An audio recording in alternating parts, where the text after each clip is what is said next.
High. Hello. আচ্ছা, তুমি কি মনে করো তুমি স্মার্ট অর ব্রিলিয়েন্ট? অবশ্যই আমি স্মার্ট, কারণ আমি সায়েন্সের স্টুডেন্ট। আমার চোখে চশমা দিছি না আমি।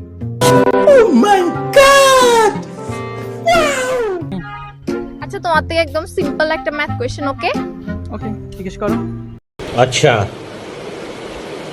ठीक है। আচ্ছা, 500 গ্রাম আটার দাম যদি 50 টাকা হয়, তাহলে আধা কেজি আটার দাম কত? 500 গ্রাম আটার দাম যদি 50 টাকা হয়, তাহলে কি বলছেন যে আধা কেজি আটার দাম কত?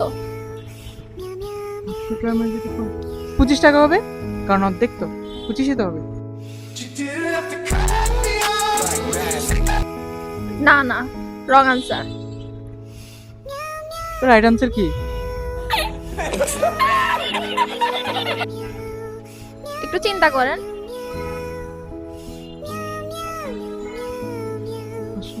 আরে 25 টাকায় হবে।